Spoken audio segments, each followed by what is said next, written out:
Welcome to the City Current Show, powered by Higginbotham Insurance and Financial Services. This show focuses on sharing good news and powering the good in our community. Now here's your host, City Current CEO, Jeremy Park. Welcome back to the City Current Show, powered by Higginbotham. I'm your host, Jeremy Park. We're always honored to bring you inspiring stories of individuals and organizations making a difference and powering the good. And we always love talking about the power of literacy. That's why we're honored to have with us Nikki Walker, Executive Director of East Nashville Hope Exchange. How are you doing? All right, Jeremy, I am doing well. Thank you so much for having me on today. Well, let's go ahead and dive in because we have a lot to talk about. After school programs, summer camps. So let's start with some history. Give us some history and some background for East Nashville Hope Exchange. Sure. So East Nashville Hope Exchange is a literacy nonprofit that has been around about 20 years within the East Nashville community. The program started inside of St. Anne's Episcopal Church here in Nashville. And the program really took off to the point that they turned the program into its own 501c3 in 2010. So we have been rocking and rolling since then. The church is still heavily involved in a lot of what we do.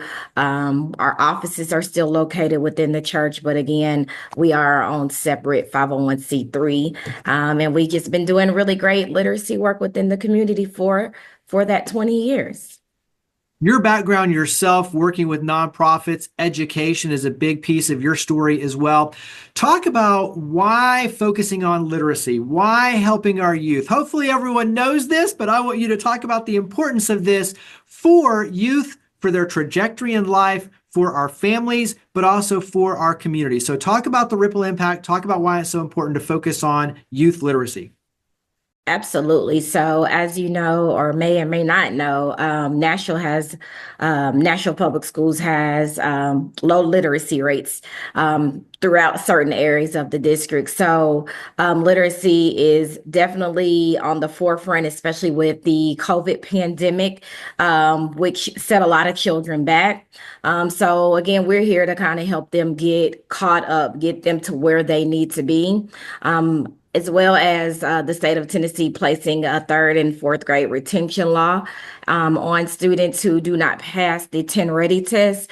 We want to make sure that those students are prepared for that test and anything else that may involve literacy, because one, we know literacy is the foundation to getting good jobs, to getting into college. We know that literacy affects everything around us. So we want those students to be prepared. We want those students to feel confident in reading, because we do have a lot of students who are not the strongest readers, who are not confident. And we want to ensure that we are instilling those skills and those that social emotional part of reading into them so that they can go ahead and move forward in life and do great things.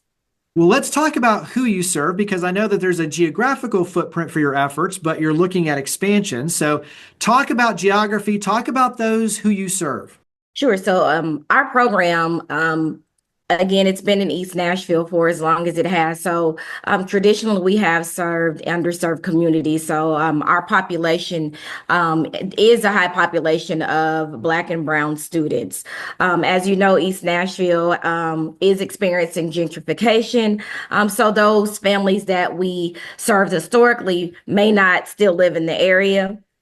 There are still students who are in the area that we generally serve, but we are looking to scale our organization and go to other areas within the Nashville community that do need our support. So those would be areas like North Nashville and Southeast Nashville, which has the lowest literacy rates in all of Metro Nashville Public School District. So let's dive into the programs. As I mentioned, after school, you've got summer programs, you've got resources. So there's a lot to unpack, but go ahead and start diving into the programs. Sure, absolutely. So right now we are in what we call our school year program, and that school year program consists of after school tutoring. So we have two locations where we do that. We do that at St. Anne's Church, and we also do that at East End Prep Charter School. It was important when I started in this role that we were intentional about reaching the students that needed our help. So I decided to try to put it inside of a school where kids can just come straight to us when school dismisses. The St. Anne's location, the students would have to be brought to us and picked up. But again, another goal is to scale where we can get into more schools and grow our after school program to continue to serve those students.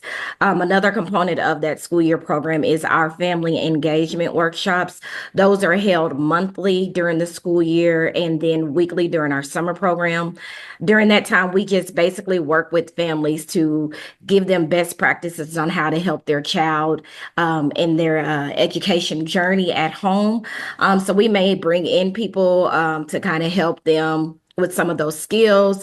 We also try to make sure that we assist the parents with anything that they may need. So it could be that maybe a parent wants to get their GED, or maybe they want to learn the pathway to home ownership. So we may bring in people to kind of help guide them and get them in that direction. So that program is really a holistic program because we're not just touching the students, we're touching the whole entire family. And then our summer program, which is the bread and butter of what we do, we host a 6-week summer literacy camp every June and July. And that is an intensive literacy program where we hire licensed educators to come in and we teach the kids. We work on those skills through a pre and post assessment that we do on each student, which guides our instruction throughout the summertime. It's not all work. There is a lot of fun within that summer program. So we bring in a lot of enrichment partners throughout the community, and we take the kids on weekly field trips to just expose them to things that they may not otherwise be exposed within the Nashville community. Talk about volunteerism, and when you look at how the magic happens, obviously you've got your team, you've got the instructional side, like you said, paying the experts to come in, but then also to volunteerism. So talk about kind of the different ingredients to make all of this happen.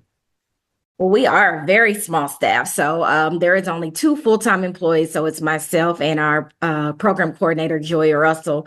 So we kind of make the magic happen to get the summer program rolling.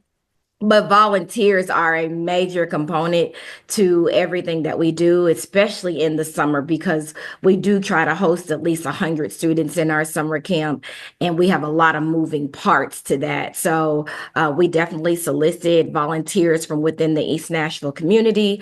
We reach out to colleges and organizations that allow their staff to come in and help us with some volunteering. So that plays a major component. It plays a major component in our after school tutoring, as well as our family engagements, because during those workshops, we do feed the family. So we always need hands on deck with preparing and serving and cleaning up food as well. Share success stories. You don't have to name names, obviously, for the students and the youth, but when you talk about what this opportunity provides and how it impacts literacy lives and the opportunity for growth and confidence and all of this that we're talking about, share a couple of stories that put a smile on your face. Sure. I definitely had a student whose mom I actually just talked to a few weeks ago that called and reached out to me. But this student was kind of struggling with reading, and her mom had gone through a few tutors where she was paying and just didn't like what was going on. So she found us through a group on social media and brought her in. And I began working with her in our after school program at St. Anne's. And just over the course of the 2 years, her confidence grew completely because she was one that absolutely hated to read. But, working with me, and, I like to say that I have a really warming personality, and I know how to talk to students to kind of let them know that, hey, you can read. It's just that you may need that extra practice, and that's what I'm here for. So her confidence grew tremendously. Now, she did have a setback last year because she got held back through third grade retention loss. So of course, we know that can knock a kid's confidence down to know that there's a possibility that they have to repeat a grade. But again, I ensured her that, hey, this test does not define if you can read or not. It's one test. And it's just a rule that they have put in place it's, I have mixed emotions about the rule. I get what they're doing, but it does not mean that you cannot read. It just means that there are some extra things that you need to practice on. But her mom let me know that, her being held back was great for her, that she's kind of flourished, not just academically, but just in her personal life. So she's involved in a lot of extra school curricular activities. She's class president. And so just to hear things like that her confidence is still strong, even though she had that setback, is really, really great to hear. And I think too, just like you're mentioning, one, that's a turning the darkness into light, for a child. But also, too, something that can be kind of a strike for the confidence, but turning it into a confidence builder and an opportunity to step forward, how that's going to ultimately transform her life moving forward as a leader, as someone who, can turn these challenges into opportunities to thrive. And so I think having someone like yourself step in with a positive lens who can reinforce the positive habits, but also, too, help shape their future through literacy and their confidence and everything else. And so all of this is extremely important for our leaders, our future leaders for our community. Carry that into how the community can help, because you have different events throughout the year. You have opportunities to engage, the volunteerism, just like we talked about. So talk about how the community can help. Sure, absolutely. So aside, from volunteering, we do have several fundraising events that we do each year. We actually have two that are coming up. So we have one that will be next month on February the 8th, where we are partnering with Athletes Unlimited, who is an organization that is bringing WNBA basketball here to Nashville all throughout the month of February. So for every ticket that we sell, they will donate $10 back to our organization. So that's an event that we have coming up. And then we have our signature fundraising event, which is our wine tasting and silent auction. That takes place April the 25th at Center 615. That event is a great event. You get to taste all different types of wines through our sponsor, Cork Dorks, who sponsors us every year. You also get to bid on some incredible silent auction items. Some of the big items we had last year was some WNBA tickets to see Caitlin Clark and Angel Reese play against one another. We've got given trips out to Mexico. There's just been different types of things that you can come in and bid on. And all of the money that we raise for that event goes towards us hosting our 6-week summer literacy program. Our fall fundraiser is our bourbon and books fundraiser. So that is a bourbon tasting that we do each year, which is also another great event for you to get involved in. By, coming out and purchasing the ticket. Also, if you can't make any of these events, but still want to purchase, what we typically do is we donate the tickets to our families to be able to come and just enjoy themselves and have a night away from the children. We also have different sponsorship packages that you can do if you have a business organization that you kind of want to be a sponsor for one of these events. You can do that as well.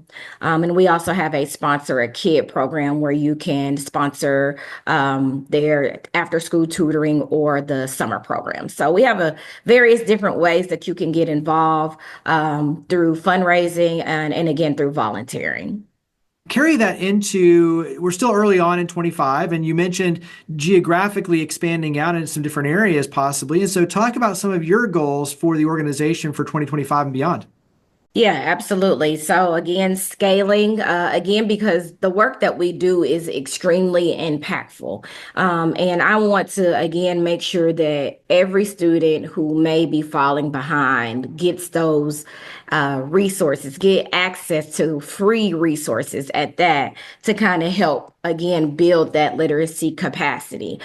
So scaling is probably one of the biggest ones, but another barrier that we typically face year after year is finding space to host our summer programs. So I am working to try to find a long-term partner that we can rent space from each year without having to constantly search for space. So those are some of the biggest goals that we have for 2025. And again, just brand visibility. A lot of people do not know we exist, even though we've been around so long. So just getting out there more, getting to people to allow us to share our stories, share what we do. Those are some of the big goals that I have for 2025 and beyond. So I definitely want us to grow beyond words so that we can continue to, again, help students throughout the city. You mentioned around 100 students for the summer camp. When you talk about what sort of space would be ideal, capacity, amenities, what sort of things would be great to have as a more permanent location for the summer camp? Sure. So typically with space wise, we have 6 classrooms. So definitely would need a space that has at least 6 to 7 classrooms, a community space where we can eat lunch and have our enrichment activities, an outdoor space where the kids can go outside and play during those breaks that we have and throughout our schedule. And just we do try to keep our space in East Nashville right now, just because a lot of our families live in that community. So a space somewhere in East Nashville that could accommodate us as well. So typically that's what we need. A school is like the most ideal space for us, but I know that there are churches within the community that can accommodate those type of things. So it's just a matter of us getting connected to the right people that can help us get to that. Yeah, and all of this is speak it into existence. Absolutely. So we're talking with Nikki Walker, Executive Director of East Nashville Hope Exchange. Wrap up with where we can go to learn more. So website, social media, where do we go to learn more and get plugged in? Yeah, you can reach us on social media, on Facebook, Instagram, LinkedIn. Our Facebook is East Nashville Hope Exchange. Our Instagram and Twitter and LinkedIn is going to be East NHE. And then you can reach us on our website at enhopeexchange.org. So you can reach us at all of those, find out what we have going on, see what we're doing day in, day out through our social media. So the website again, enhopeexchange.org. Yes. Nikki, thank you for all you and your amazing team do to power the good. Thank you for coming on the show. All right. Thank you so much for having me. Higginbotham Insurance and Financial Services is proud to power the City Current Show. We're a people-first company that protects what matters most, the families, businesses, and trailblazers that keep our community going. As one of the nation's top independent insurance firms, Higginbotham is a single-source solution for business insurance, employee benefits, HR services, and personal insurance that's customized for you. We're here to serve you, the people you care about, and your community. Call 866-377-1959 or visit higginbotham.com.